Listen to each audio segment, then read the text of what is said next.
tenemos que partir del marco actual del periodismo. Vamos a hablar de televisión y de audiencias, pero ¿dónde está el periodismo en general, ¿no? El periodismo está sufriendo una crisis muy profunda.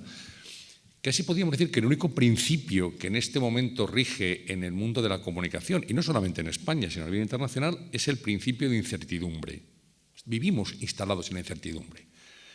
¿Crisis de qué? Pues crisis de lectores en la prensa escrita, crisis de espectadores en la televisión, crisis de oyentes en la radio, crisis de modelos seguramente y crisis publicitaria también. Cada vez hay menos publicidad, por tanto estamos asistiendo al cierre de medios, a la desaparición de cabeceras, a unas tiradas cada vez menores, a una fragmentación de las audiencias, a una eclosión de Internet donde en este momento todo vale, donde se confunde el periodismo con las redes sociales. Bueno, este es el medio ambiente en el que estamos, ¿no? Y ahí nos tenemos que mover. Entonces, yo creo que es muy bueno pararse en esta vorágine loca que llevamos los periodistas, siempre corriendo, queriendo llegar al cierre del boletín de informativo, del telediario o de la rotativa del diario, pararnos y reflexionar, a ver dónde estamos y qué podemos hacer al respecto, porque el modelo está cambiando absolutamente y más vale que nos demos cuenta de ello, ¿no?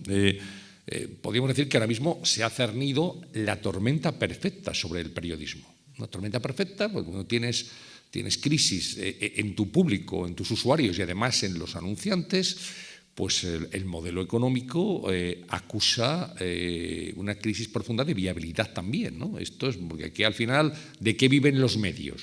Que esta es una cosa que tenemos que preguntar. Los medios viven básicamente de la publicidad. En el caso de la prensa escrita es lo que tú pagas por el ejemplar en el kiosco, que apenas cubre un 50% del coste del periódico, del diario, pero el resto de la publicidad.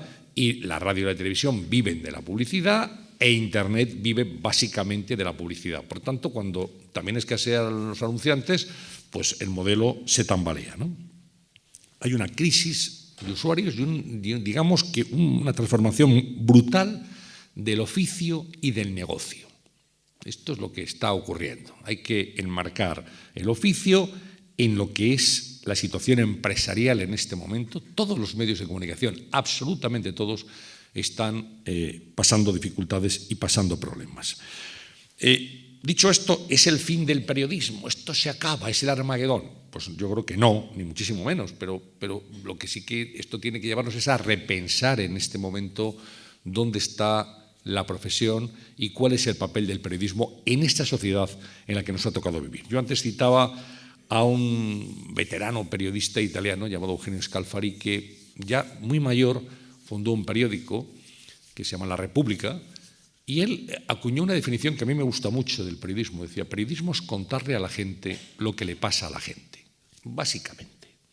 En un mundo cada vez más complejo, cada vez más global, cada vez más complicado, con más protagonistas, con cambio de paradigma, hace falta que alguien le cuente a los ciudadanos lo que está ocurriendo, que le dé las claves para desentrañar, para interpretar la realidad. Y eso lo hacen los periodistas. Y mirad una cosa, yo no sé cómo va a ser el periodismo dentro de 30 años. No sé cómo va a cambiar. Podemos intuirlo hoy en día, será digital 100%, por supuesto, desaparecerá el papel en algún momento o tendrá una presencia ya muy reducida, muy residual. Pero siempre la sociedad necesitará gente que le cuente a la gente lo que le pasa a la gente. Por tanto, el oficio del periodismo nunca va a morir.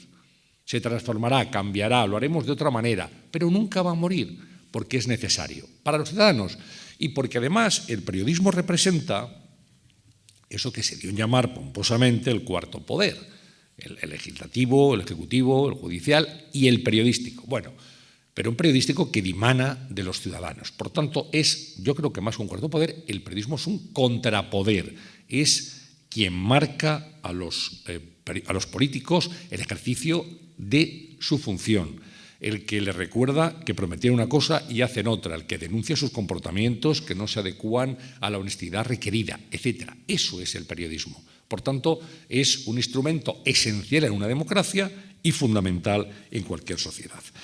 Tenemos, por tanto, otros medios y tenemos también nuevas herramientas. Por ser muy someros, nadie podía pensar que los periódicos escritos, iban a tener un alto contenido audiovisual. Y sin embargo, ya entró en el mundo de la televisión. Y sin embargo, hoy tú vas a cualquier diario, estoy pensando en El País, estoy pensando en ABC, estoy pensando en el periódico La Vanguardia, tú te encuentras en medio de la redacción o en un lado de la redacción un plató de televisión. Un plató pequeñito, pero con sus focos, sus cámaras y tal. ¿Por qué? Porque ya no se concibe dar una información que no sea audiovisual, o estrictamente, o solamente por escrito. Por tanto, vemos cómo dice, El País sigue las elecciones francesas y monta un programa que se puede ver a través de Internet. Y tal. Bueno, ya hay una colusión. Ya no es la prensa escrita, la radio solo habla y la televisión solo da imagen. Es que la televisión tiene una página web donde hay mucho texto escrito. Es que la radio está transmitiendo en directo sus programas por streaming y se puede ver también al locutor correspondiente hacer su programa y los puedes estar viendo, bien sea los 40 principales o bien sea el Hoy por Hoy. Esto ha cambiado completamente. Y entonces el contenido, decía antes en la presentación, mi colega, el contenido es el rey, que the content is king, is the king, dicen los americanos. Pero claro, el contenido ahora o es audiovisual o no es. Entonces, en Internet, por supuesto, lo audiovisual está muy presente. Y todos los medios nativos digitales, todos tienen, aunque sean diarios, tienen un alto contenido audiovisual. Por tanto, la televisión, como tal, lo que conocíamos como la televisión, se ha apoderado del resto de los medios. No hay emisora de radio que no tenga cámaras y focos en su estudio. Esto antes era una marcianada y ahora es una realidad. Y cuando entrevistan en un programa a un político, a un deportista, a un actor, pues al final vean la entrevista, la puedes ver en directo, la puedes recuperar después. Eso, por supuesto, aparte de los podcasts, ¿no? Y antes no existían los periódicos y ahora existe, y la televisión pues tiene también que reinventarse. Pero lo audiovisual, digamos que no es el futuro, es el presente, porque es lo más completo a la hora de informar. Eso no quiere decir que no necesitemos la reflexión de los diarios, por supuesto, no estoy diciendo eso, sino simplemente que en una información que está marcada en este momento, en esta sociedad que vivimos, por la instantaneidad, queremos verlo todo instantáneamente, lo audiovisual es lo que manda, es lo primero, ¿no? Y nosotros consumimos contenido audiovisual no solamente en la televisión, sino también a través de los teléfonos móviles y de las tablets. Bien porque entremos en una cadena de televisión, o bien porque veamos un vídeo en demanda, o bien porque entremos en una página web que nos está ofreciendo en directo la dimisión ayer de Esperanza Aguirre, que se difundió por todos los medios. Bueno, no hacía falta estar frente a un televisor para verlo, ¿no? Si preguntáis a vuestros padres cómo veían la televisión, os contarán que ellos llegaban por la noche y decían, ¿hoy qué echan en la tele? Eso para hacer la prueba ya veréis cómo. Además, ¿qué echan en la tele? Y dice, pues echan, cuando no había más que una cadena, que era la primera cadena, pues echan tal película o el 1, 2, 3, que era un concurso, o un programa de variedades. Luego estuvo la segunda cadena, llamada el UHF, ahora se llama la 2.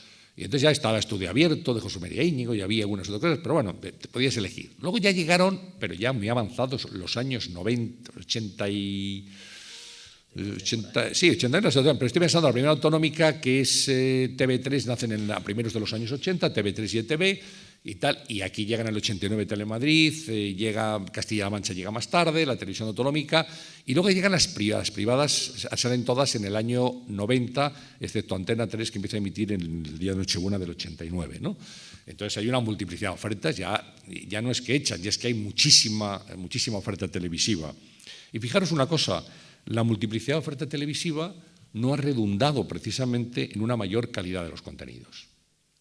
No ha redundado. Alguien podría pensar, cuantos más canales, más calidad. Bueno, pues no han sido necesariamente así. Las televisiones nuevas han traído programas de altísima calidad, y hay que reconocerlo, pero tampoco ha significado eso que la televisión ahora sea muchísimo mejor que la televisión que se hacía en los años 70. Es verdad que es mucho mejor tecnológicamente hablando. Las series no tienen nada que ver. La televisión ha cambiado, se ha transformado, es mucho más profesional. Pero en contenidos había programas donde tú podías ver una entrevista en prime time con personajes como Julio Cortázar o como Josep Pla, que era aquel programa a fondo de Joaquín Soler Serrano, y hoy en día sería realmente impensable ver una entrevista a un escritor conocido en el prime time de una cadena televisiva. Esto no vende porque la audiencia está marcando la programación de una manera permanente. ¿Por qué? Porque la audiencia, el poder de cantar media, es determinante para que los anunciantes acudan a una cadena o a otra. Ahora sabéis que hay un duopolio prácticamente perfecto entre el grupo Mediaset, Telecinco, 4 y todos los canales que cuelgan de esa gran empresa, y el grupo A3 Media, Antena 3, La Sexta y el resto de canales, Neos, Nova, en fin, todos estos canales. Bueno, y ahí, digamos, está la batalla. El resto intenta sobrevivir porque lo que le queda de la tarde publicitaria al resto de los canales es apenas un 20%. Por tanto, ahora mismo hay un cierto desequilibrio en favor de esos dos grandes grupos de comunicación que son los que acaparan casi toda la inversión publicitaria. Entonces, bueno, hay un cambio evidentemente en los usos, en las formas, y aquello que antes congregaba a la familia. Yo decía, preguntar a vuestros padres, ¿qué echan? Entonces era el padre, la madre y los hijos viendo la televisión. Se veía la tele en familia. Y ahora eso es prácticamente impensable. Sobre todo la gente que tengáis hermanos o sobrinos así más jóvenes, os dais cuenta de que claro que consumen contenidos televisivos, pero no están en el salón, en la gran pantalla, cada vez más grande, por cierto, 4K, en fin, con una gran calidad. No, lo ven en el móvil. O lo ven en la tablet, pero lo ven en su cuarto, en el ordenador. Hay un consumo más individualizado de la televisión. Y esto, que a algunos les llama mucho la atención, pues fijaros, tampoco es tan nuevo. Hablemos de la radio. En los años 50, no lo hemos vivido ninguno de los que estamos aquí, pero sí que nos lo han contado. Había unos enormes aparatos de válvulas, unos transistores en las casas, donde se congregaba la familia a escuchar el parte, a escuchar a Bobby de Glané, a escuchar lo que Cabalgata fin de semana, ustedes son formidables. Eran unas radios preciosas, por cierto, que igual algunos habéis visto en casa de vuestros abuelos, o tal, unas radios que se calentaban y quemaban, unas radios de válvulas. Aparece luego el transistor pequeño. ¿Y el transistor qué hace? Pues, ¿qué permite la tecnología? Diversifica la audiencia. Y entonces el padre escucha a José María García, escucha el deporte, la niña escucha los 40 principales, el niño escucha otra cadena de radio. Bueno, se diversifica. La tecnología permite que lo que antes había que consumir en familia se consuma de manera individualizada. Y eso está ocurriendo en este momento con la televisión. Si a nosotros nos dicen hace muy pocos años, por cierto, que íbamos a estar consumiendo la televisión aquí, digamos, esto es de broma.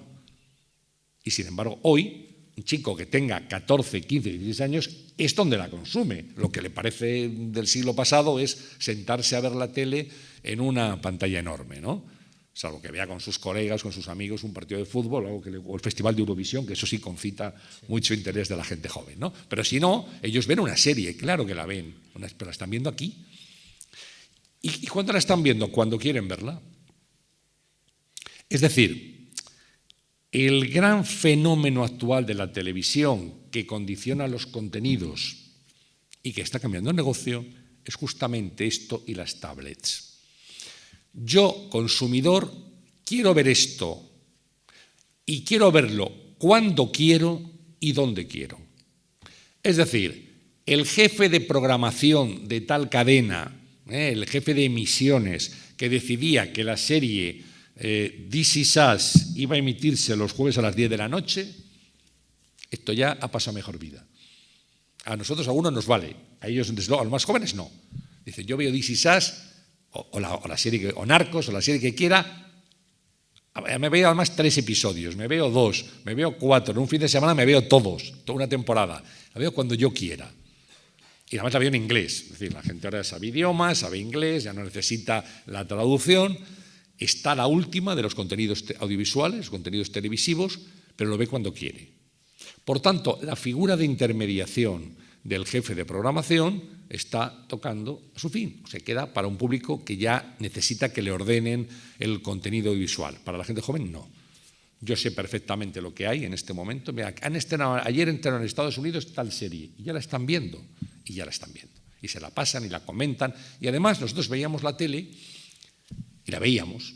Bueno, ya está. Ahora no. Ahora, si os fijáis en la gente más joven, si se sientan a ver la tele, insisto, digo el Festival de Eurovisión porque es algo muy curioso, ¿no? que ahora concita un interés tremendo de la gente joven y todo el mundo se sienta con esto, con el Twitter. Y estás viendo y estás actuando.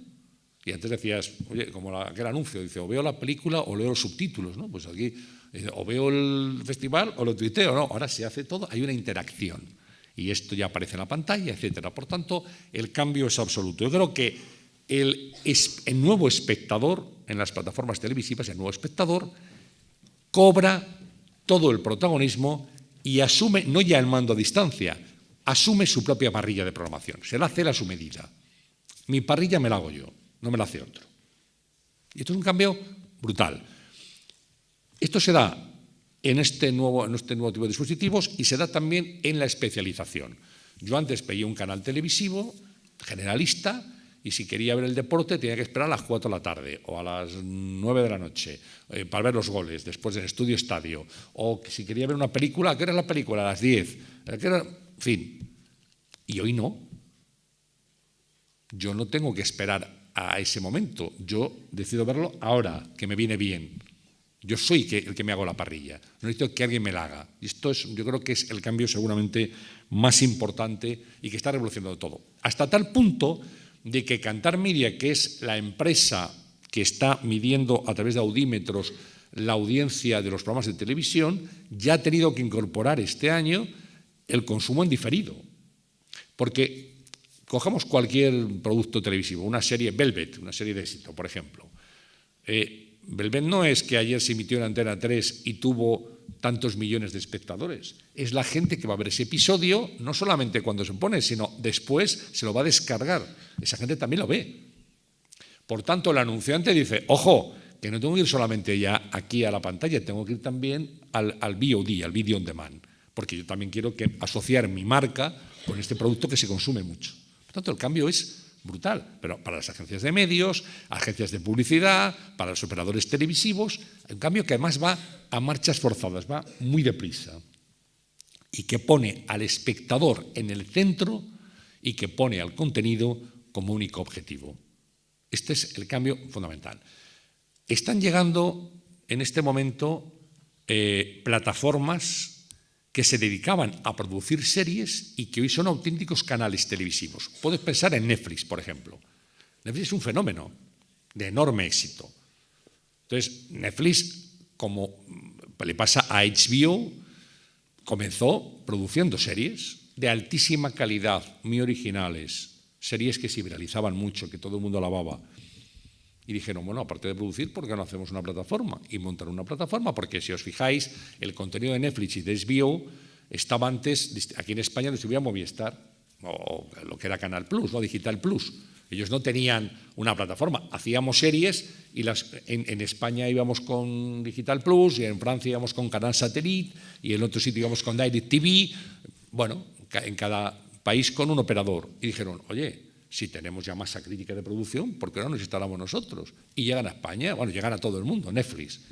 Y todo el mundo se hace de Netflix y Netflix produce los contenidos que luego sirve. Por tanto, ellos son productores de contenidos y vendedores de contenidos, propios, lo cual es una revolución absoluta en el mundo del contenido visual. Eso, animado por ese éxito, HBO hace lo mismo, Amazon está haciendo lo mismo y en este momento las grandes distribuidoras son generalmente productoras de contenidos en el mundo de las series. Un fenómeno que también hay que destacar. En este momento los grandes drivers de la televisión, de los contenidos audiovisuales, son el deporte, las series y el cine. Por este orden. El cine, que ha sido muy importante, ya es el tercero. Las series... El deporte sigue siendo, claro, cuando hay un gran partido de fútbol, un Champions o un gran partido de tenis, en fin, las audiencias son millonarias y se pagan los contenidos muy, muy altos porque concitan un gran interés de audiencia y, por tanto, de anunciantes. Pero las series han sido ahora mismo el gran motor, están siendo el gran motor de la industria televisiva. Y esto de las temporadas, etc. Las series ha habido siempre, ¿no? Que nadie piense que las series son de ahora. Series de, en fin, los que son más antiguos de la tele en blanco y negro se acordarán de Bonanza y se acordarán de series que han sido históricas, ¿no? en la televisión. Pero el fenómeno de las series, que se comenten las series en los lugares de trabajo, y gracias también a las redes sociales, ¿no? Esto de hacer spoiler, ¿no? Esto antes no se conocía y ahora todo el mundo está pendiente. ¿Qué serie estás viendo? Es una pregunta. Antes de decir, ¿qué libro estás leyendo? Ahora, ¿qué serie estás viendo? ¿No? Y no se ven así, se ven varias series a la vez. Por tanto, ese es el tema. Eso está ocurriendo, digamos, como una deriva que va a marcar el futuro de la televisión. Por tanto, ¿la televisión generalista va a desaparecer? No, no va a desaparecer, pero tendrá que adaptarse a los nuevos tiempos, porque la gente busca el canal, el nicho de especialización. A mí que me gusta el golf, pues yo tengo el canal golf y veo el canal golf. Me gusta las noticias, veo el canal 24 horas. Me gusta, vas buscando un canal especializado, otro gran fenómeno del tiempo actual, la especialización, eso que llaman los publicistas, perdón por la palabra, la targetización, ¿no? De target, de público objetivo. Hay que targetizar los canales. ¿A quién te diriges? ¿Un canal joven? ¿Un canal para mujeres? ¿Un canal para gente mayor? ¿Un canal para gente que le guste el deporte? Las noticias, el golf, la caza y la pesca, la historia, los documentales, estoy pensando en National Geographic o en Discovery, el cine español, pues un canal de cine español, el cine americano, el cine clásico, o sea, todo tiene un canal de televisión especializado. Y esto, frente a lo que era antes el gran contenedor generalista, donde entraba todo. No, toda la búsqueda de especialización. A mí me interesa esto y voy a buscar esto. Esto es lo que quiero y cuando lo quiero, como os decía, ¿no? Por tanto, bueno, pues eso es algo que está definiendo toda la nueva televisión, la individualización de los contenidos. ¿Qué pasa con las redes sociales y la información en televisión? Pues las redes sociales son muy espasmódicas. Sí, aquí vamos, en un tweet caben 140 caracteres y prácticamente una impresión. Pero eso se está llevando también al mundo de la información. Cuando hace algunos años nos sentábamos por la mañana a hacer el minutado, la escaleta del telediario de mediodía, yo lo he hecho en Televisión Española, en Antena 3, en Canal Plus, es decir, que bueno, alguna experiencia tengo, pues tú se sentaba el editor del informativo, que es el director de ese informativo, con el jefe de Nacional, el jefe de Internacional, el jefe de Sociedad y Cultura, el de Deportes y tal. Entonces decía, ¿qué hay hoy? Pues cada uno iba cantando los temas, ¿no?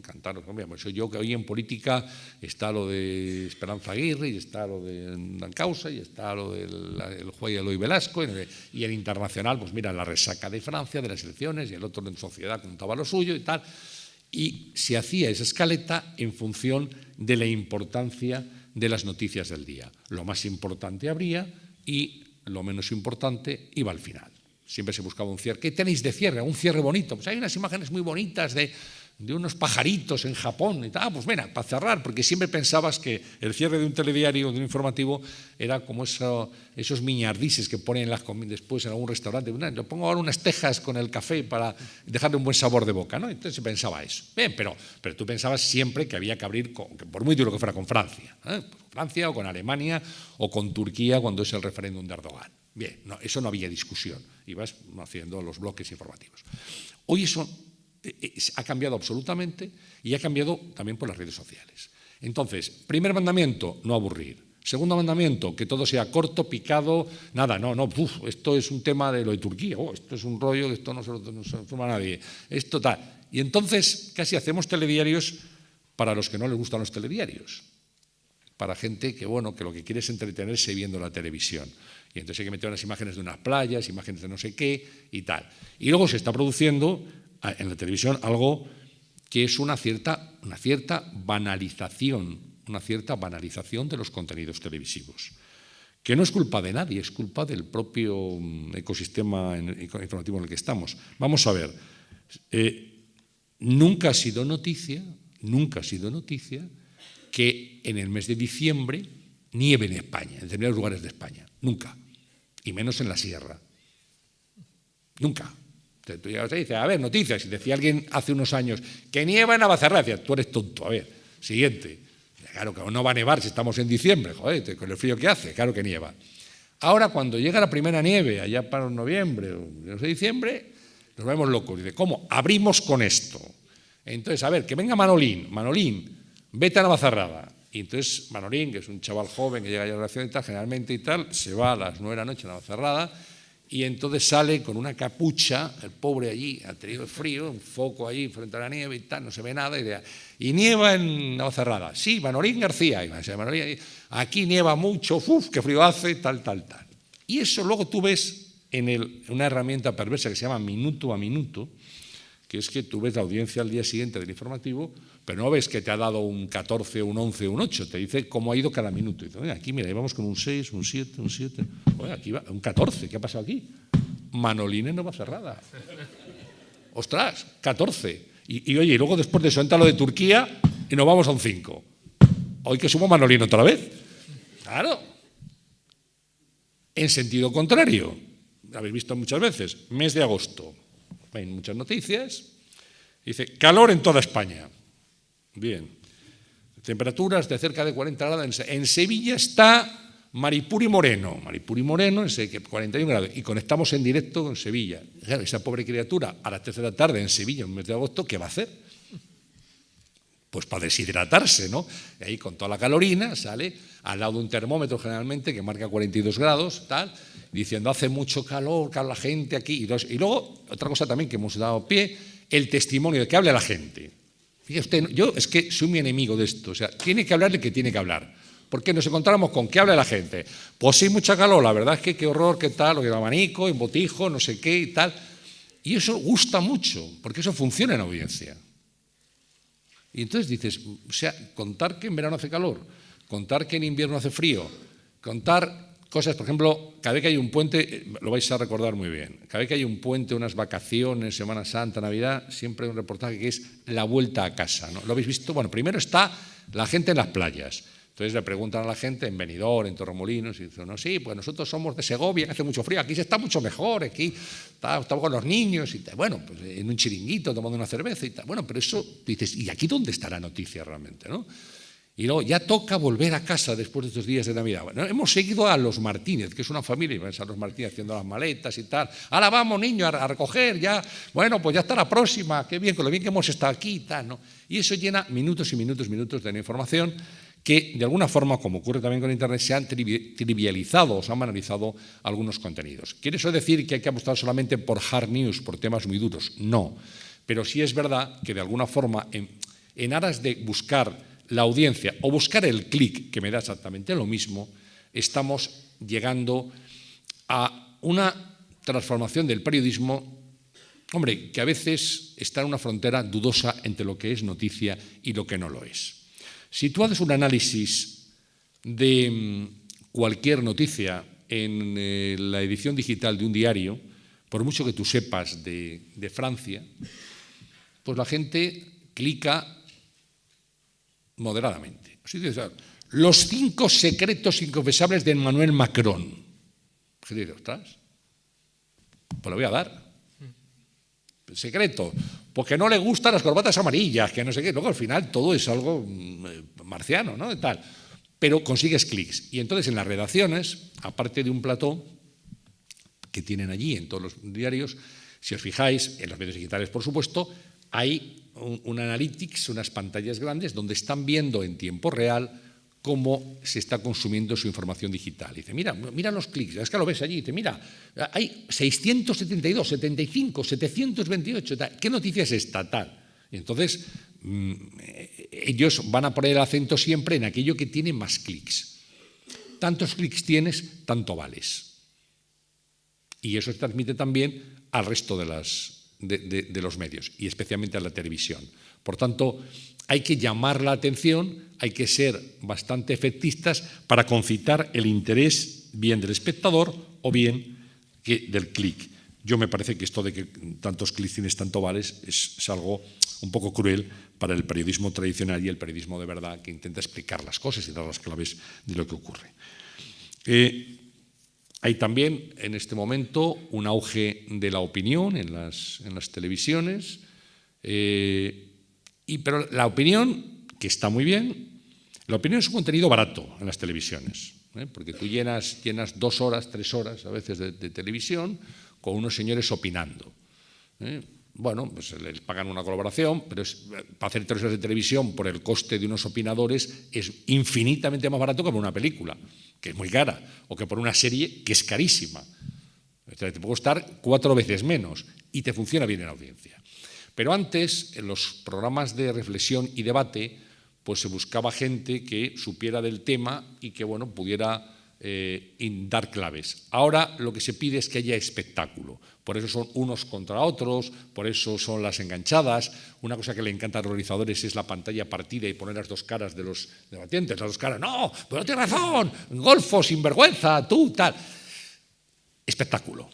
Y cuanto más espectáculo das, más te llaman a las televisiones.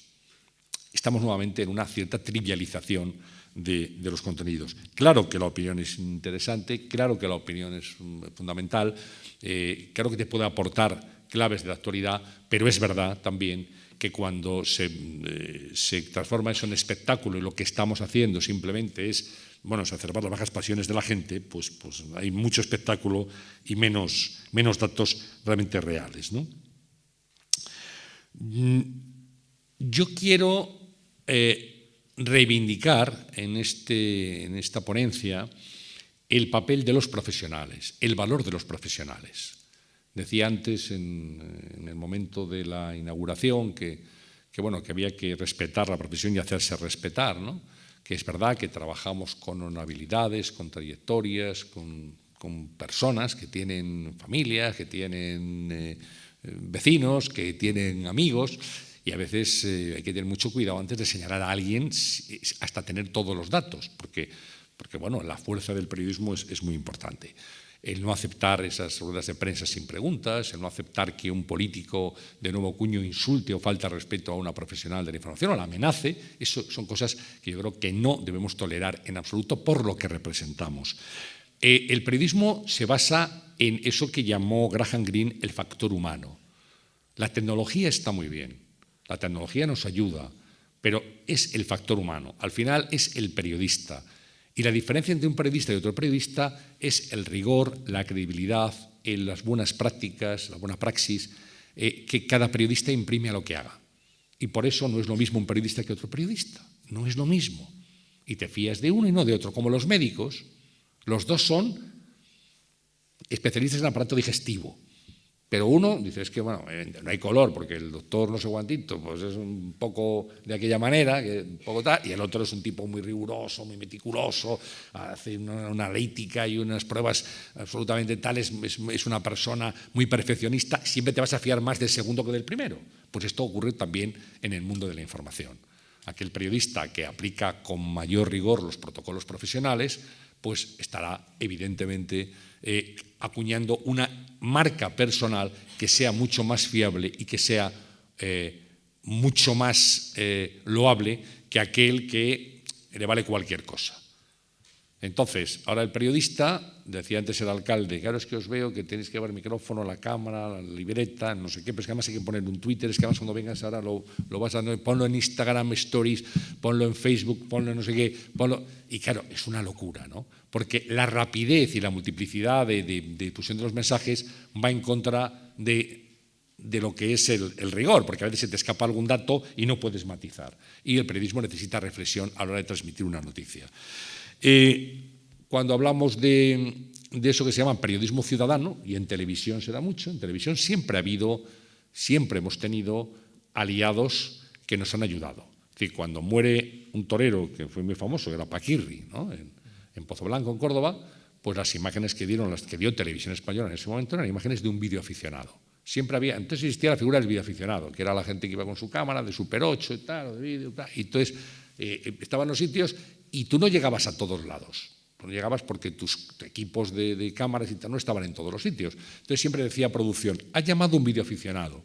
Estos videoaficionados, que era un señor anónimo, claro, de Córdoba, de Almería o de La Coruña, al principio dijeron, bueno, pues hombre, yo pues les cedo las imágenes. Poníamos imágenes de videoaficionados, que algunos lo recuerden, ¿no?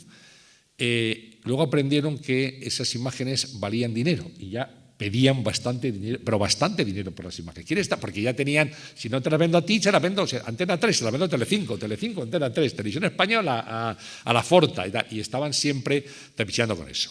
Y ahora podemos decir que no hay ningún acontecimiento que no tenga imágenes, donde estemos. Un incendio, cualquier cosa que ocurra, siempre hay imágenes. ¿Por qué? Porque todos llevamos una cámara de vídeo en el bolsillo, que es esto, nuevamente el smartphone, que es el gran protagonista, ¿no? Y al final, imágenes te llegan por todo, en las redes sociales, hay imágenes de todo. O sea, sería impensable hoy, que ocurriera algo en algún lugar del mundo y que no hubiera imágenes. Impensable, lo que sea. Un león ataca a un señor en un zoo de Minneapolis, imágenes. Una ola de 15 metros, una rasa, imágenes. Un incendio en la Gran Vía de Madrid, imágenes. Siempre hay imágenes. ¿Esto es periodismo? A ver, esto son imágenes. Y luego esas imágenes hay que tratarlas. Y hay que poner en contexto esas imágenes y contar lo que ha ocurrido y por qué ha ocurrido y cómo ha ocurrido, contestar esas preguntas, qué, quién, cuándo, cómo, dónde, por qué, que son fundamentales en el periodismo, contestar esas preguntas y ponerlas en contexto. Eso es lo clave en este oficio, lo fundamental. Claro, a veces confundimos periodismo ciudadano. Yo soy mi propio medio de comunicación. No. Mira, hubo un candidato a vicepresidente de Estados Unidos con Bill Clinton y candidato del Partido Demócrata que perdió las elecciones frente a George Bush, que fue Al Gore. ¿Os recordáis? Al Gore, cuando se retiró, montó un canal de televisión en Estados Unidos que se llamaba Current TV. Y Current TV era una primera aproximación al periodismo ciudadano. Decía, bueno, las historias no las contamos periodistas, sino que las va a contar la gente. Y vamos a que la gente con sus teléfonos móviles y tal nos cuente, pues yo qué sé, desde una cosa local de un socavón en no sé qué pueblo de Milwaukee, había un socavón, o los abusos que se estaban produciendo por parte en un colegio, por parte de no sé qué. Bueno, entonces la gente les mandaba, además ahora es muy fácil mandar las imágenes a través de Internet. Pero claro, ¿qué hace el equipo de Current TV? Dice, esto que manda la gente no lo podemos difundir tal cual, porque a saber, puede haber intereses. Yo puedo denunciar a otro y decir, y hacer una cosa falsa, un montaje, y estoy denunciando a mi rival, que es un hotel rival o un restaurante rival, y decir que en ese restaurante mire cómo tiene la basura o cómo tiene no sé qué y tal, casi como el programa de Chicote, ¿no? Y entonces lo que hicieron fue contratar a un grupo, una plantilla de periodistas profesionales que se encargaban de contrastar cada uno de esos vídeos, llamaban, iban, etc. Y cuando tenían la absoluta contrastación de todos los datos, de todos los elementos y tal, en ese momento, cuando tenían todo confirmado, entonces lo emitían. Pero el profesional es insustituible. Nunca podemos dejar que eso que se llama el periodismo ciudadano llene las pantallas de televisión. Esto valdría también para la red o para cualquier otro lugar. Porque antes, si tú tenías que mandar una carta, imaginaos, cartas al director en un diario, que ha sido algo que ha existido siempre y sigue existiendo. Tú quieres mandar una carta al director del País, del ABC, del Mundo, de La Razón, de La Vanguardia o del Periódico de Cataluña o del sur de Málaga, y tienes que mandar la carta y mandas una fotocopia de tu DNI. Y te haces responsable de que eso lo has escrito tú. Y el director de ese periódico, cuando va a publicar esa carta, dice, esta carta la firma Juan Luis Gómez Martínez, con DNI no sé qué, saben quién eres. Y entonces, por eso tiene ya una seriedad, ya viene de alguien, no es una cosa anónima. Pues eso no puede ser sustituido por cualquier cosa que nos mande alguien, ya vale. Entonces, el peligro sobre el que yo advierto es que no contrastemos lo suficiente o pensemos que todo lo que mande alguien vale, porque no vale, porque el factor humano es fundamental a la hora de hacer periodismo, en este caso en televisión. Bueno, voy terminando. Yo creo que no hay que asustarse de esta crisis, que al final el periodismo va a continuar y habrá que distinguir, como siempre ha ocurrido, el buen periodismo del mal periodismo. El periodismo hecho con contrastación y con comprobación de datos y aplicando protocolos profesionales, y aquel que es más sensacionalista, más amarillo, menos cuidadoso y evidentemente merece menos garantías y menos respeto también. Que hay que apostar por la calidad, creo que esa es la clave de todo, ofrecer un producto de calidad, hay que trabajarse los temas, hay que ofrecer calidad, rigor.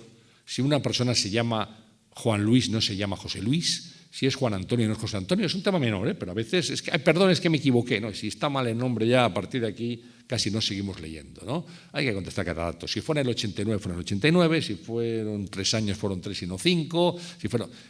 Ese es el papel de los periodistas. Que tenía mucha prisa, ¿no? Pues no tengas prisa. Hay que hacer las cosas bien hechas porque si no, no vamos a ningún sitio. Creo que hay motivos para la esperanza. Y antes me preguntaba un compañero vuestro en una práctica que hacíamos aquí, dice, ¿qué se espera de nosotros, de los novatos? Decía, bueno, pues ¿qué se espera? Y me dirijo aquí a los compañeros, futuros compañeros que estáis estudiando en este momento en Cuenca, en la Facultad de Comunicación. ¿Qué se espera? Pues se espera todo. Se espera todo. Se espera que toméis el relevo, que seáis periodistas íntegros, rigurosos, trabajadores, comprometidos con vuestro oficio, con vuestra profesión, que lo haréis con tablets, con smartphones, con instrumentos que seguramente ahora algunos ni siquiera conocemos, que será un periodismo diferente en la forma, pero en el fondo no. En el fondo sois vosotros y que seáis conscientes de la responsabilidad que contraéis al haber asumido un oficio, una profesión que por otra parte es preciosa, ingrata en muchas ocasiones, pero que exige de vuestra entrega y de vuestra apuesta por la calidad. Esperamos eso, que cojáis la antorcha, el testigo, que sigáis haciendo periodismo porque es algo completamente necesario para nuestra sociedad. Creo que estamos en vuestras manos, que los veteranos estaremos ahí para asesoraros en todo lo que necesitéis, pero que el futuro es vuestro, así que os deseamos mucha suerte y yo creo que hay motivos para la esperanza en el periodismo. Un cambio radical, nos hemos centrado mucho en el audiovisual, pero en general en todo el panorama periodístico, pero que está cargado de oportunidades y ahora simplemente hay que saber aprovecharlas. Muchas gracias.